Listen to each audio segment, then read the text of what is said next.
Okay, so we're in the middle of Perek Chafov, the 26th chapter. We're starting a new section of that chapter, which is on, you see over here, right? The second page of the chapter, like the two dots, Lamed Gimel,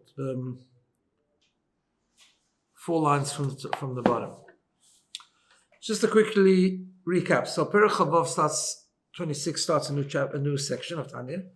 He talks about the things that stand in the way of successful serving Hashem, overcoming the Yetzer Hara. And he says we have to get rid of all sadness. Sadness is not good. Sadness we have to be b'simcha. It's the only way we can win the war, right? And then he said there is some value in real sadness, which you're going to come back to today, proper sadness, which comes from Averis and so on. But even that has to be under control, and we're going to talk about that today a little bit. But the first part, so he divides sadness into like pain or anxiety or sadness, divides it into 2 parts. Part 1 is Mimila de Alma, from worldly matters. Part 2 is Mimila de Shmaya, heavenly matters, which we'll talk about today. But just very briefly, so we talked about his whole explanation last week of material challenge and pain, which the theory there was that you have to be able to have simcha there also, because in essence it comes from good, and it comes even from a higher good, which we went through the whole thing. And then at the end we explained that's true, but nevertheless we still ask for revealed good. In other words, what's happened till now, we accept and we have simcha, that Hashem is hugging us from a very high place, a place of darkness, which is really the higher good, divine darkness in other words, and that's why we have simcha, and we accept it, and we're able to have a munah, but we still ask for revealed good, because first of all, Hashem is a keli achel, he's omnipotent and can do everything, and therefore he can connect us from the higher space and still should be revealed good. And secondly, the main thing was that we said last week that our job is not to be hugged by Hashem, our job is to do Torah mitzvahs, and therefore, in order to fulfill the mission that we are put here for, we asked for revealed good, so we should be able to learn Torah and do mitzvahs properly. That was the thing. Okay. So if you want to quickly... Sure? Okay.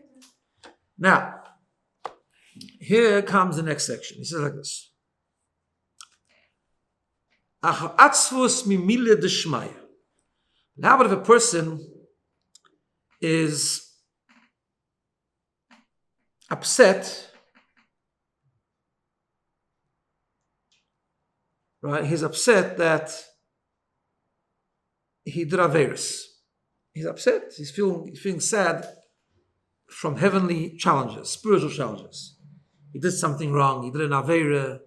He insulted someone. He got angry. I don't know, whatever it was. Right? Whatever Avera the person did, he's now feeling guilty.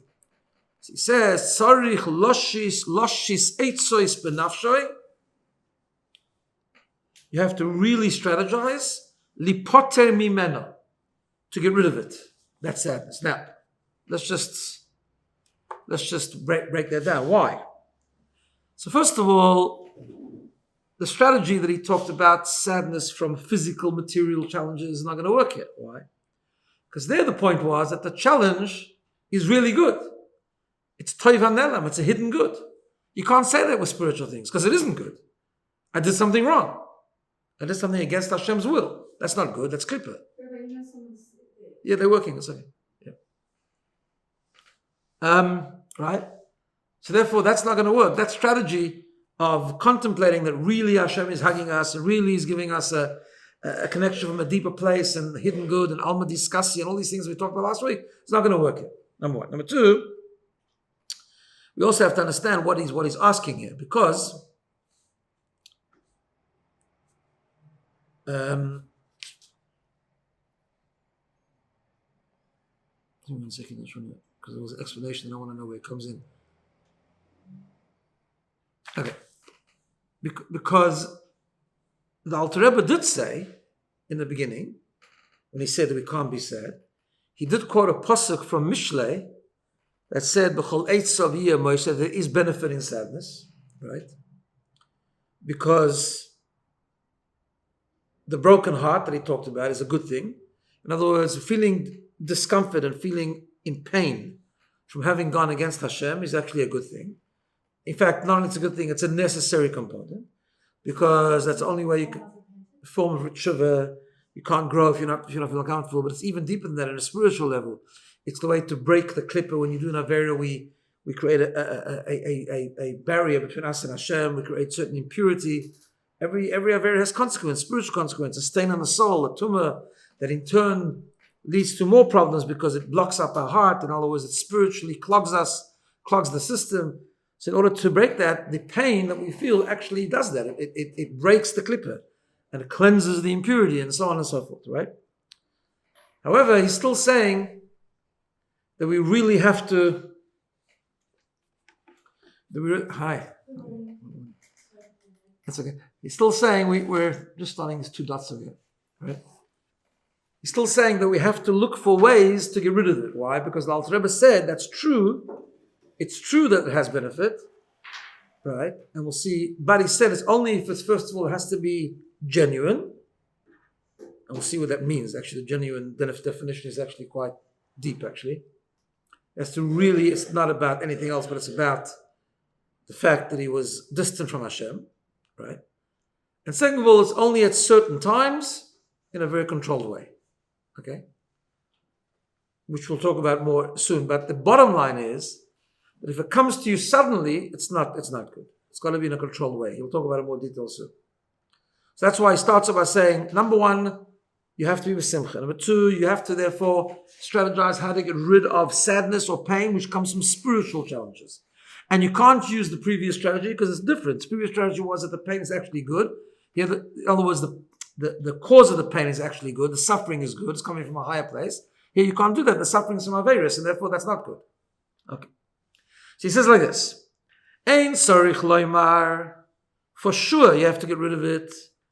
B'shas havodah. Let's say a person's davening, serving Hashem. Right? He's doing something directly involved with a mitzvah. Either learning Torah or doing a mitzvah. He's davening, he's learning, giving tzedakah, whatever the case is. And suddenly he gets this wave of sadness from the averos they did yesterday, right? So for sure that's not good. You have to get rid of that. Why?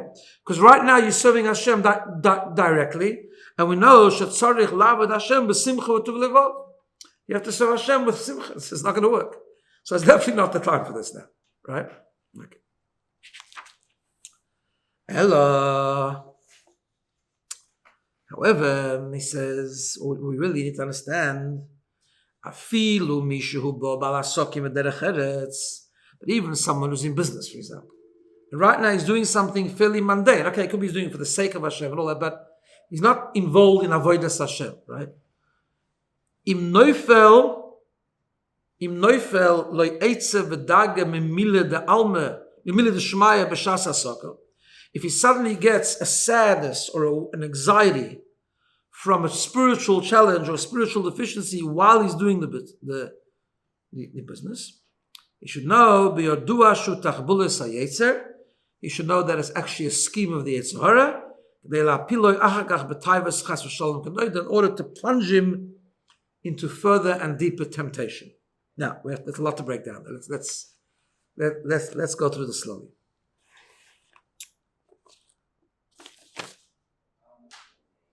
Okay. So why? The question is why? Why is that a problem? Right? Why is that a problem? First of all,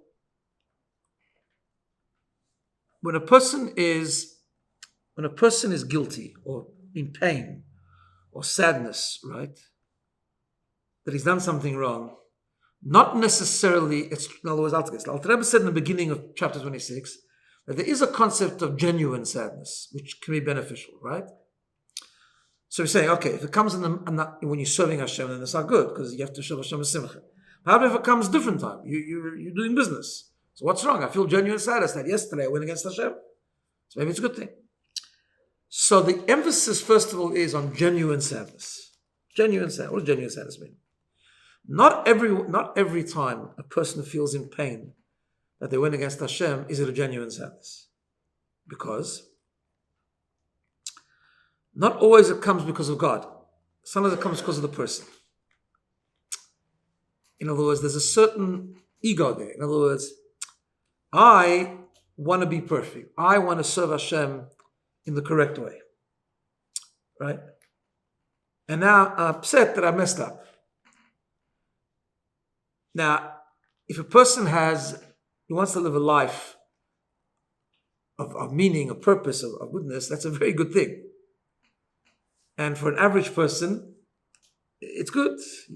It's Viktor Frankl stuff. It's good.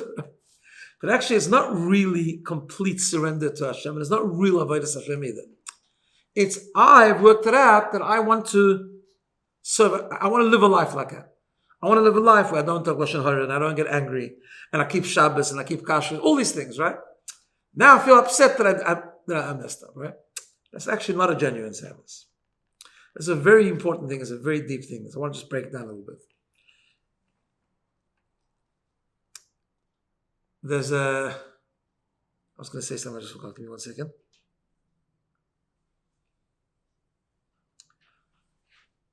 There's a thing they used to say by Chassidim, there was a word, that if someone, and this is why later on he'll say it has to be in a controlled way. He says, there's two explanations why it's not a genuine sadness. This is one, right? So Chassidim, there was a famous word that a person could do a very, very serious avera one day, could do a very, very bad thing, and nevertheless, the next day he can daven with simcha and proper and avos Hashem, he can do proper davening. How's that possible? Because the answer is like this. Why are you serving Hashem? Right? Every day there's a mitzvah. You get up in the morning, there's a few mitzvahs. I've got to get snagavasa, I've got to say moed Anya, I've got to daven, I've got to whatever. The mitzvahs that we do every day, right? Why are we doing that? Because I want to be a good person? Or because I want to be serving Hashem? Right? If it's because I want to be a good person and now I messed up yesterday, so I understand, that's why I'm sad, and that's why I found it hard to daven today, because I'm still so dirty and feeling so guilty from yesterday's Avera, right? It's because you say, but it's not about you. It's about serving Hashem. Hashem wants you to daven today, so daven. He wants you to daven b'simcha, with kavanah, with full focus, do that. Yesterday did an Avera, okay, so take care of it. When you need to take care of it, and how you need to take care of it, you'll take care of it. It's not a terrible thing. You have to do a big tshuva for it. All true. But what's going to do it now? Now Hashem wants you to daven. I thought about this past week. I've never thought about this part of the Pasha properly.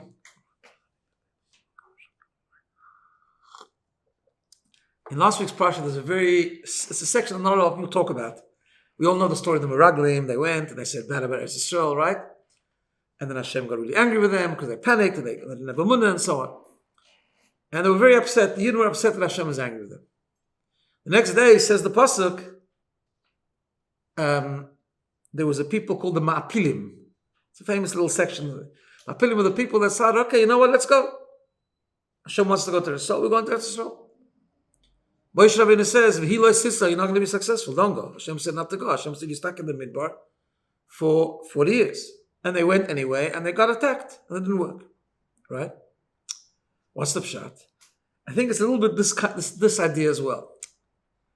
You have to do a mitzvah, not because you think it's an important thing to do. You have the mitzvah because that's the Ratzon Hashem. It has nothing to do with you. It's got nothing to do with you. Not because you want to do the Ratzon Hashem, because the Ratzon Hashem needs to get done, and Hashem wants you to do it. That's it. That's the source. Of course, you have to build up a passion and learn about it. That's all secondary. But the foundation is, it's got to get done. It needs to be done through you. Hashem told you. So now I wake up the next morning and I want to go to Eretz Yisrael because Hashem doesn't want you to go to Eretz Yisrael now. No, but I know it's an important thing and I want to do it. But again, it's the I. I want to do it. Why? Because yesterday you found out that Hashem is upset with you now because you didn't go in the first place. You didn't have a moon in the first place. Oh, so I'm going to go now. No, Hashem doesn't want you to go now. And it's not about you. Yesterday was the Ratzon Hashem. Today it isn't the Ratzon Hashem. Finished. End of story. It's that same thing.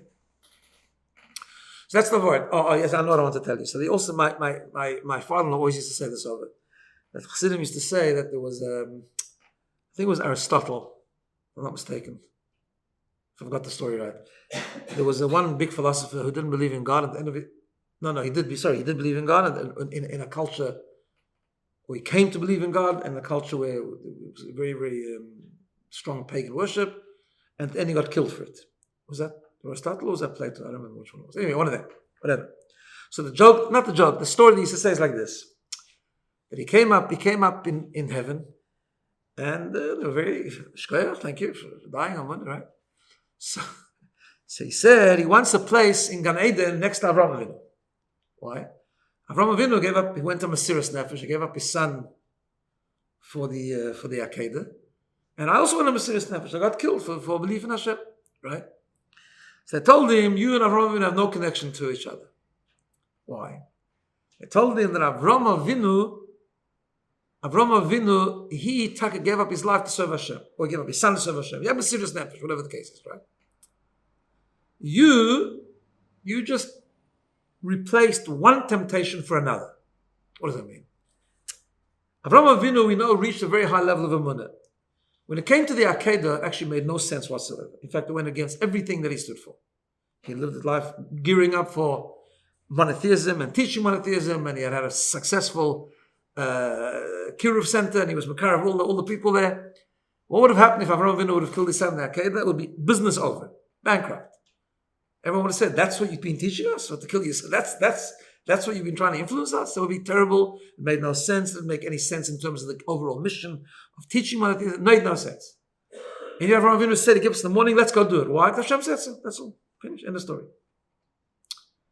It didn't fit the narrative of his perfection at all. But Avraham Avinu was so bottled, so surrendered to Hashem, that it wasn't about him. It was about Hashem. Hashem says, do Akedah. Right? This philosopher, Taka, very nice, Shkoyach, instead of serving idols, he served Hashem. Why? Because he worked it out. The best life that he can lead is serving Hashem. That's a very big thing, don't get me wrong, right? But it's not Avraham Avinu. That's what he's saying. So therefore, like this, if a person comes to a sadness, he gets suddenly a pain. So where's it coming from? So if it's coming from because he's upset about his perfection, that he's missing something, that's not even the genuine sadness that the Alter Rebbe spoke about before from the Pasuk in Mishlei, that's not what it is. Because it's about him, right? Number one. Number two, Alter Rebbe says another point. We know that if it's not genuine, there's another problem. The other problem is, you could say like this, okay, listen, he's not serving Hashem, he's doing business, he's in the middle of the day, he's eating, and suddenly he feels very, very bad. Okay, so what's so bad about that? Maybe what will happen is, maybe Taka is not genuine. Okay, so first it's not genuine. But how about, it's not genuine, so what? But maybe he'll do tshuva from it, he'll improve. Right? Says Alter Rebbe, is not going to work. Why? Because it's actually a tactic from the Yetzer Hara. One of the things the Yetzer Hara does, and that's why one has to be very careful, what type of guilt it is. One of the things the Yetzer Hara does is when a person does something mildly wrong or slightly wrong, he induces a lot of guilt. What happens when a person feels guilty? He's unhappy. Or he has no pleasure. He's like feeling ugh, right? I mean, this is a famous thing. What do people do, for example? So they seek pleasure somewhere. That's why people eat a lot when they're feeling down, right? Why? Because when a person is upbeat and he's happy, it's okay. So hasn't got a deficiency, so he's okay. He has no need to plunge himself into other temptations of material pleasure. When a person is feeling down and feeling in pain, often what it is, it's just a tactic of the Yetzer Hara to spiral him more into spiritual deficiency. Either tivus, either temptation, or even averis, more serious averis, right? The Gemara says, why? Because the person thinks to himself, it's not worth it. In other words, I messed up anyway. Again, it's coming from the same point. If it's about me and now I'm messed up, so you messed up anyway, so you know what, I'm not going to give the whole thing up. You know, the Gemara Chagiga tells us a very famous story about Acher. We've talked about him before, about the person who went off the derech and he became a thing, right? And then he heard he was contemplating doing tshuva, and because he'd done something quite bad, he heard a baskel, he heard a heavenly voice saying that everyone can do tshuva except for Acher, right?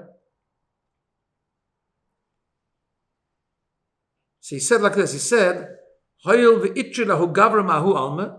because anyways I've been chased away from the world to come, so I might as well go and enjoy the world.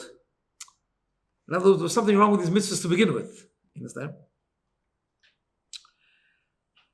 So therefore, when a person is stam, even if he's not davening, even if he's not involved, if he's involved in Avodas Hashem, so for sure it's wrong. Because if it's Hashem B'simcha, right? But even if it's not, even if it's in the middle of mundane activities and he gets suddenly this pain and this feeling of sadness for having gone against Hashem, number one, maybe it's not even genuine, it's coming from because he wants to be perfect.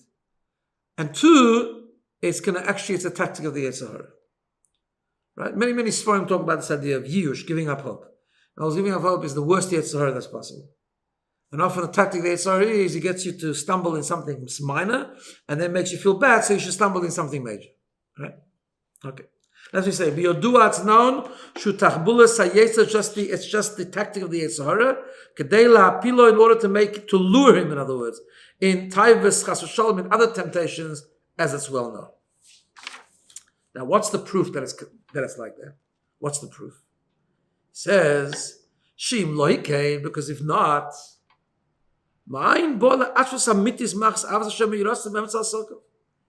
how does he get this feeling of guilt all of a sudden in the middle of his business? All of a sudden he feels very guilty about something. How does that happen? But he puts in a word, Yidal. He says, how does he get true sadness, which comes from a love of Hashem or fear of Hashem, in the middle of his business? Oh, so now what's happening is like this. Alter Rebbe is giving us a hint of what true sadness is about, which also isn't a good thing all the time. And we'll see when you do it, and it's going to be controlled and so on.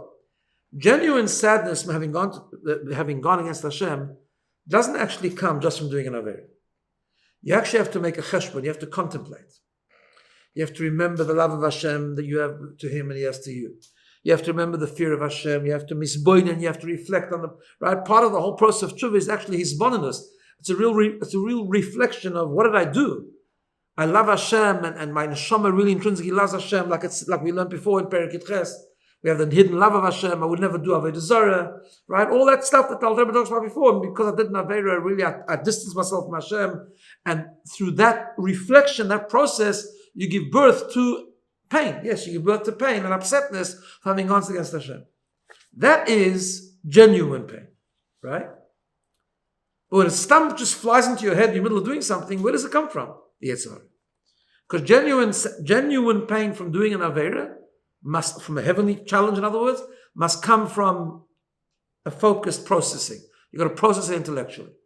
If it just flies into your head, I didn't know, I got angry yesterday, so where's it coming from? Who's pushing you to be in pain? That's the Yetzer Hara. Also intent. Meaning? You have to have an intention.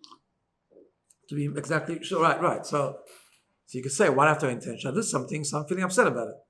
He says, no, because what's inducing that, because you didn't have the intention, like you say, you didn't reflect on it, so therefore it can't be coming from the Nefesh Elokis. Yeah. Okay. So therefore, sadness bimila deshmaya, sadness that comes from heavenly issues, right? Whether it's in the middle of Avodas Hashem or it's not, is not good. It's not genuine sadness. It's coming as a tactic of the Yetzer Hara, or it's coming also, which is connected to the fact that it's coming from your own ego, that's just because you're not perfect, so therefore that's why you're feeling bad, and therefore that will just come to giving it up altogether. That's all not good. So therefore he says, so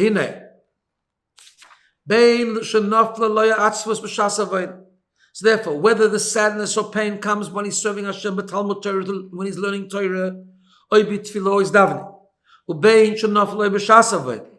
whether it's coming to him not when he's serving Hashem, middle of business or eating or sleeping, whatever the case is, right? So what am I going to do about it? I've just been taught now that it's not good. What am I going to do about it?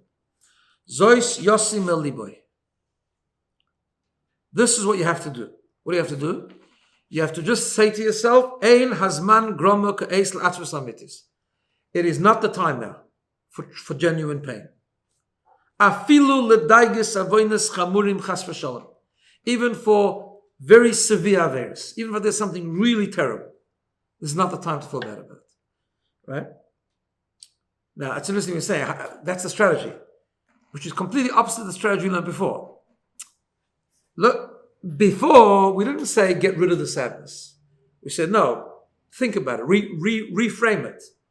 Learn the Gemara and understand that when you get a challenge, it's really toiv, it's really good, because it's the same bracha for bad and for good. All the stuff we learned before, that deep explanation is coming from a higher world, all that kind of stuff, right? Here, it's not a genuine sadness anyway, so therefore, and the cause of the sadness is bad, so you can't reframe anything. The sadness is bad. The cause is correct because you did something really wrong, but the sadness now is out of place. It's coming from the wrong place, coming from Nefesh Abamis, and it's going to lead you to worse things. And therefore, the only way is to dismiss it. To dismiss it. So it's not the time now. It will be a time, but not now. Right? Again, it goes back to this concept before, which is an amazing thing. In other words, it goes back to this concept.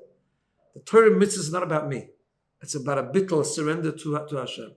So it's not the time now. Goodbye. I'm busy serving Hashem. There's a necessity to do tshuva, true, and the necessity to feel that pain to destroy the klippa, to the impurity. I'll take care of that. But right now, I'm serving Hashem. Right? How do you do that? You have to dismiss it and get on with what you're doing. And I say get on with what you're doing because dismissing something is never going to work unless it's replaced with something else, right? It's what the Rabbi talks about in many letters, and Tanya talks about before, that in general, when you have bad thoughts, whatever, you have to dismiss them and push them away.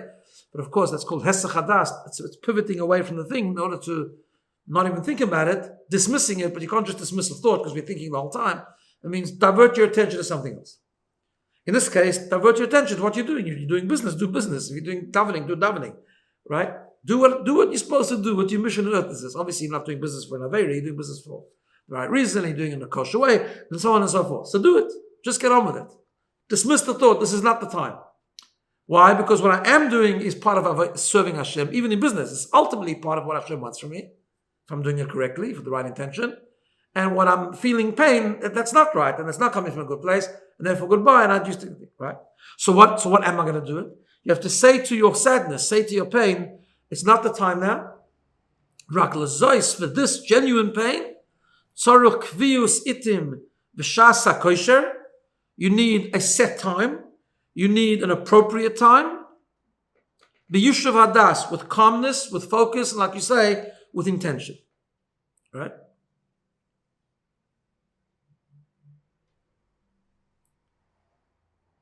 In other words, in order to make sure that it's coming from the right place, it's a very, very phenomenal formula. This pain and guilt is, for Averis, is actually a good thing. But if it comes automatically, it's not a good thing. It's something you have to be in control of, and you have to do it. You have to induce it at the right time. So how? You have to reflect on the greatness of Hashem. You have to reflect, who is it that you went against? Right? Ashachatala, that you sinned to him. Kedei shalidei zeh, in order that through this reflection that you controlling and you're designating time for, yeh liboy nishbar be'emes, that your heart will actually become broken, b'merirus amiti, with true bitterness. And suddenly you use a different word which is going to come back to later in Tanya.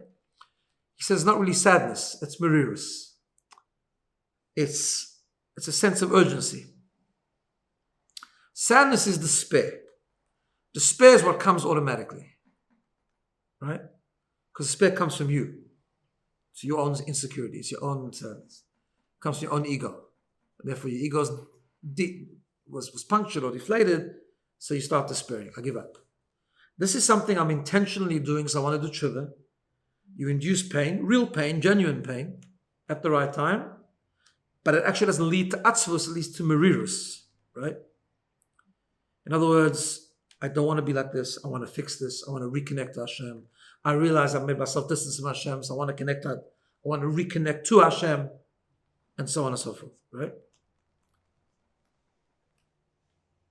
I've told you this story many times. There was a chassid. His name is Rabbi Fagin. He was a very, very big chassid before the war. He was actually killed in the war. And he, under real communist regime over there in Russia, he was bringing once in a hidden place, in a cellar, with Bochrim, and he was really good. He was a good mentor, and they were singing good name, and he was being arousing them, Avodas Hashem, and they started to cry a little bit, which apparently was good crying. In other words, it seemed genuine. Suddenly they felt a noise, right? A noise. And they thought it was the KGB coming. So they were trained in this already. Very quickly they hid all the evidence, and they, brought out some cards, and they made it as if they were just getting together to play around or something like that. Anyway, it turned out it wasn't a KGB, it was a cat making some noise.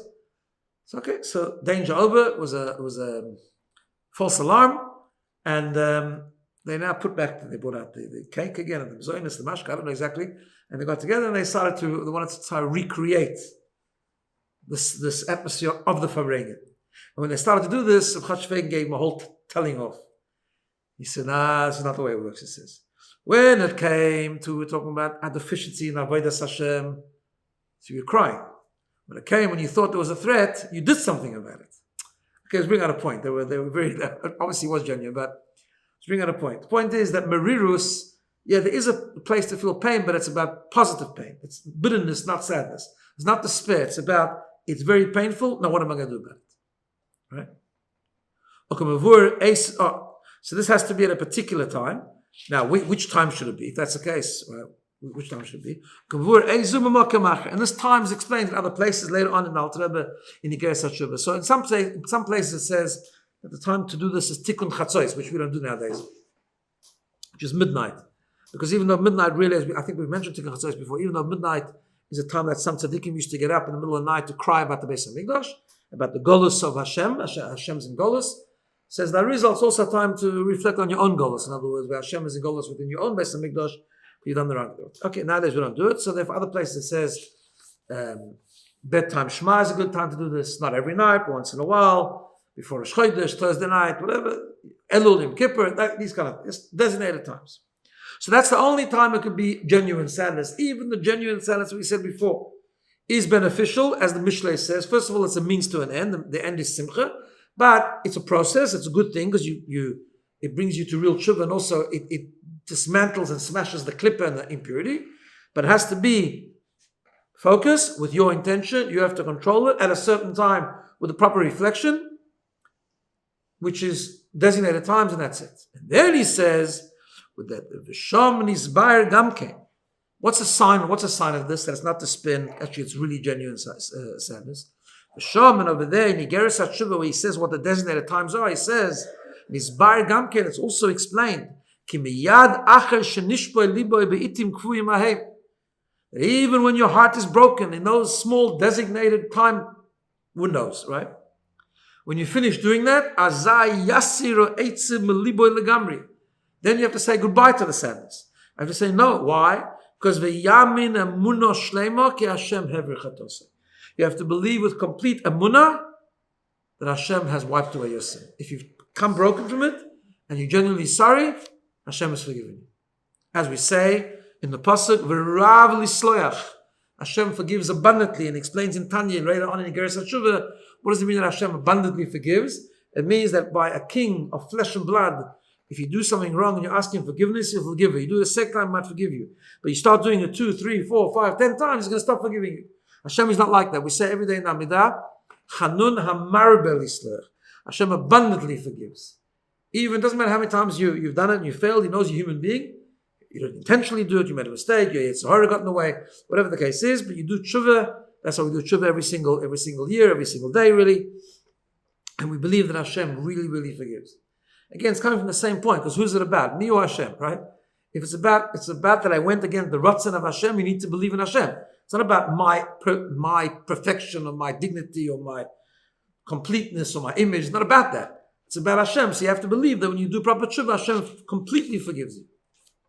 Zuya simcha amitis. And this is the true simcha. But Hashem, the true real joy you have with Hashem, that comes after the sadness canal. So in other words, when you have genuine simcha, genuine sadness, it can't be just come automatically. It can't come in the middle of you serving Hashem for shunah. It can't even come in the middle of you doing other things. You've got to have a designated time to do it properly, and then because you're in control of it and you've designated a time and it's intentional and it's with the reflection of Hashem's greatness and so on and so forth, you now believe in Hashem. Okay, I've done it. He's forgiven me. I've resolved to make it better. He's forgiven me properly. Now, pure simcha. You say goodbye to the thing, and it's pure simcha. Yeah, is it? Okay. Next parak, we'll stop here, but no, we're not going to stop here. I want to take something else, but yeah. So that's very, very important. We do our best, and we believe that Hashem absolutely forgives. In the shir I was listening to on this chapter just this morning or yesterday, from Rabbi Yoel Khan, who's a great chassid. He says that's all part of the Yetzer Hara. All part of the Yetzer Hara is when we think, okay, I did do tshuva, but Hashem didn't. I'm not sure if it was genuine. So I'm not sure if Hashem forgive me. That's not coming from your neshama. That's coming from the Yetzer Hara. That's coming from my own ego. So once we do tshuva for a few minutes. We feel bad. We reflect. Why did I do it? What did I do? I'm going to make it better, and that's it. And only simcha. Otherwise, it means that our sadness wasn't genuine. Otherwise, it's about us. We have to just believe we do our best. A person's a human being. And we have to believe that Hashem forgives. I've told you many times, the Kosker Rebbe had this beautiful word after Yom Kippur. Right after Yom Kippur, we start Ma'ariv right away, right? And Ma'ariv starts with V'hu Rachum Yechaper Oven, that Hashem will atone for all sins. He says, I don't understand. You haven't had time to do anything yet. You've been completely forgiven Yom Kippur, we know that. You say Shema Yisrael, you say Kaddish, and the Ilah gets, you close the Aron Kaddish. I'm sorry, Hashem, you atone for my sins. I don't have sins. Give me 10 minutes, maybe I'll have a sin, but now I don't have any, right? Says the God said, the only sin you can have after Yom Kippur is that you don't believe that Hashem properly forgave you. That's why we have to, this is something very important, we have to really believe. And the Alter Rebbe says that also, when we say in Amidah, we say in Amidah, every day we say that Hashem is Hamar B'Lislach, He abundantly forgives. And we make a bracha, Baruch Atah Hashem, right? We make a bracha that Hashem forgives. Baruch Atah Hashem, Chanun Hamar B'Lislach. And on Kippur we make a longer bracha like that. She says, so for sure it happens. Hashem, the people who made davening wouldn't allow us to say a bracha if it wasn't true, because then it could be another aver, it could be making a bracha in vain.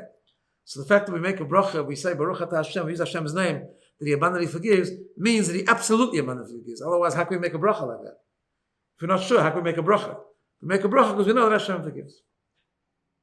And the rest has to be only simcha.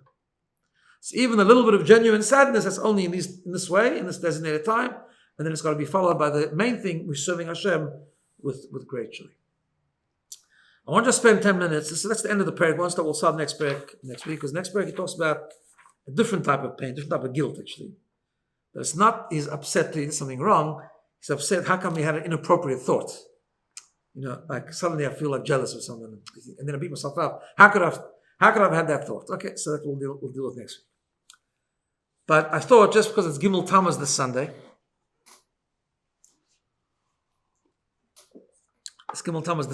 I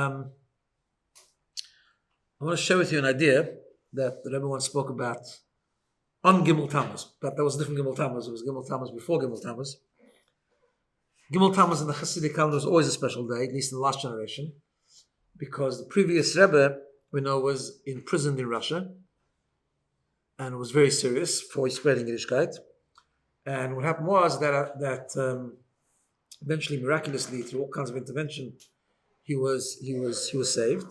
But initially, what happened was he was saved. He was let out of in prison. There was danger. There wasn't actually danger. There was a decision that we're going to give him the death penalty, and then it was revoked. And as long as he remained in prison, there was always a chance of that coming back. And then he was let out of prison on the 3rd of Tammuz, Gimel Tammuz. But he was sent into exile in a far place called Kastramai. He was supposed to be there for 12 years and 3 years. And at the end, 10 days later, he was released on the 12th of Tammuz. That's why 12th Tammuz is one of the Hasidic Chagim, so to speak. But the 3rd of Tammuz was the beginning of the redemption, so to speak, the beginning of his release.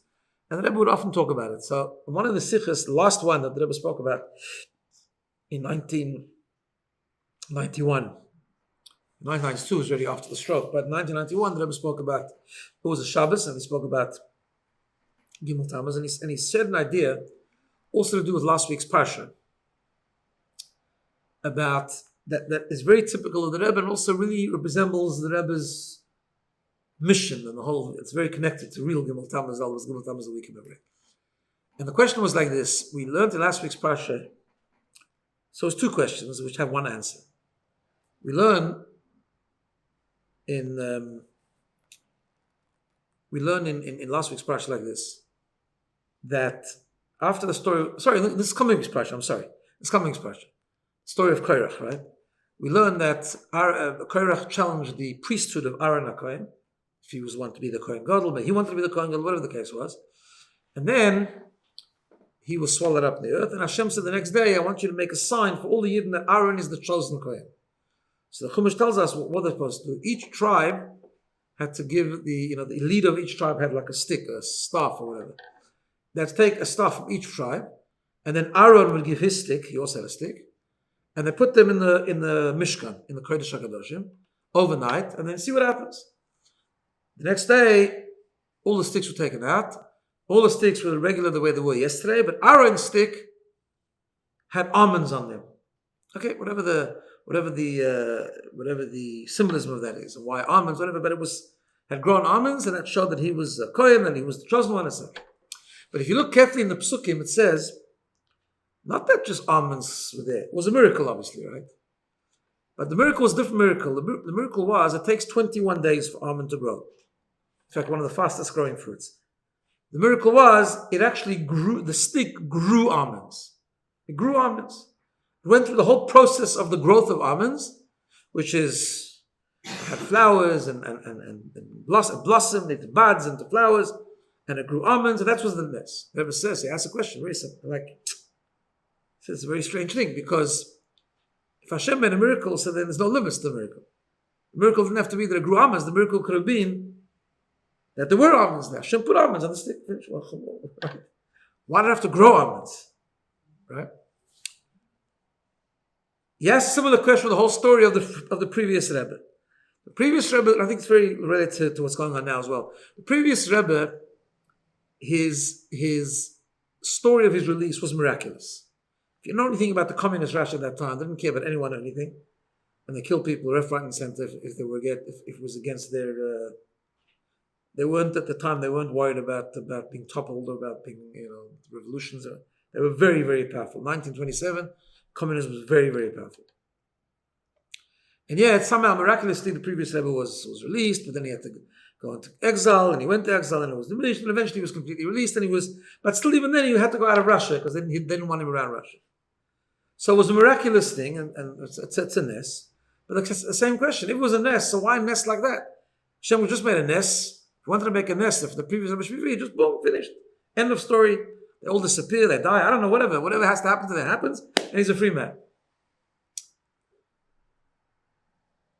So the Rebbe answered like this. He says there's different types of miracles.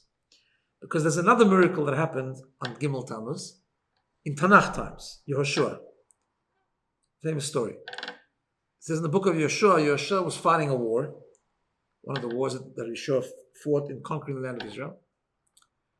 And he fought a war that was important to fight, but it was getting the end of the day, and it was about to become dark, and it would be hard to fight at night. Nowadays, opposite around. Nowadays, it's to fight at night, but it was hard to fight at night.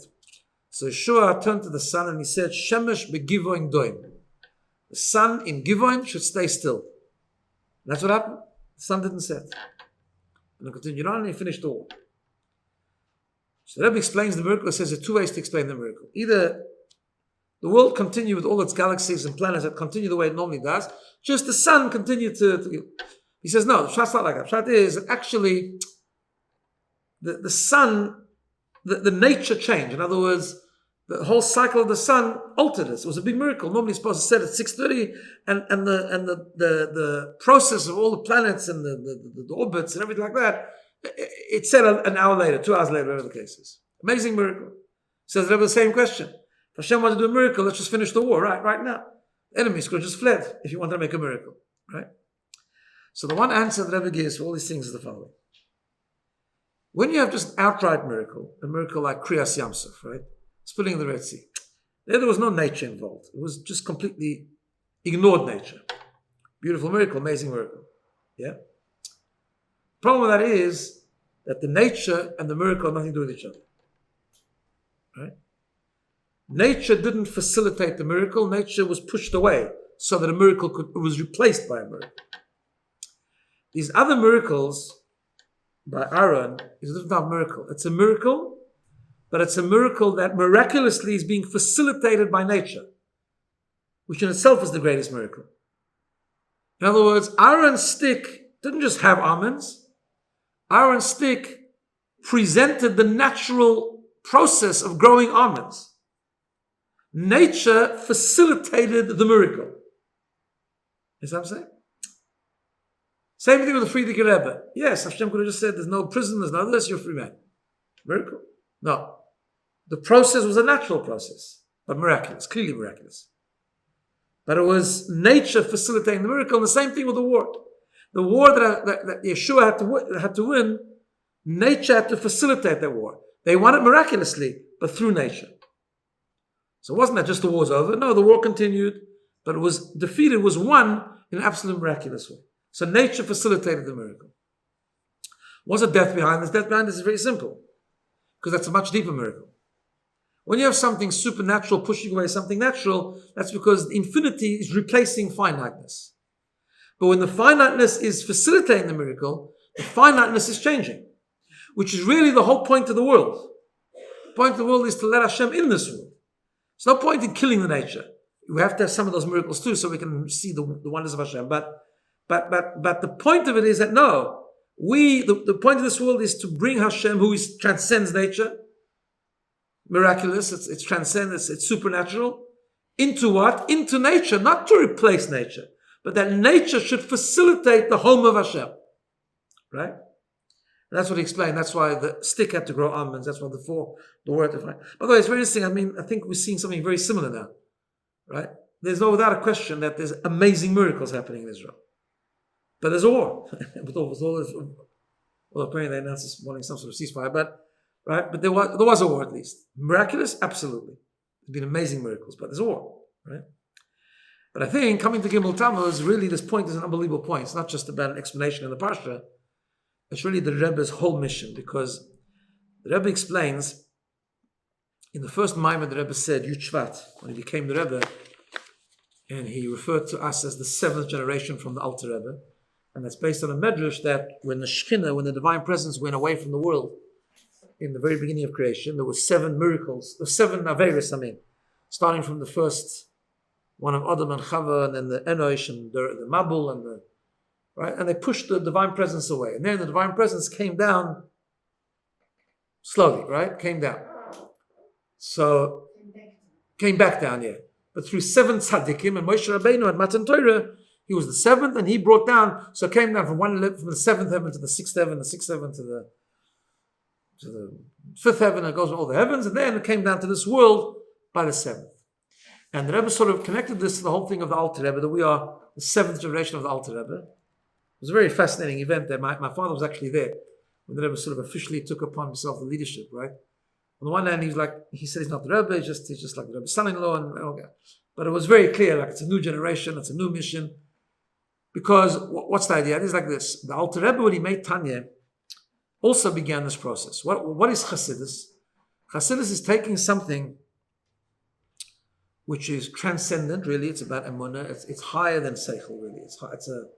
It's a learning which actually is about emunah, really. Emunah transcends seichel, and bringing it into the human intellect, bringing it into we can understand, right?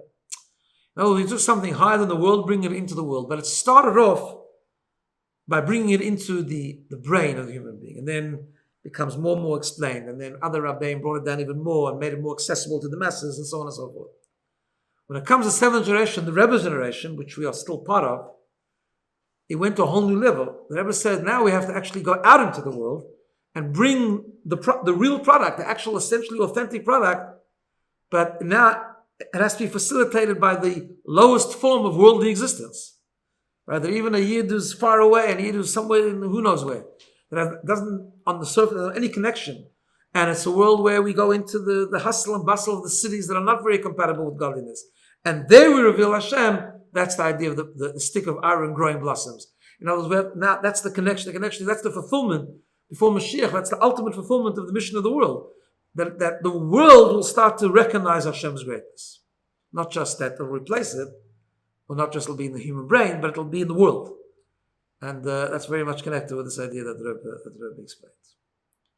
Okay? Welcome.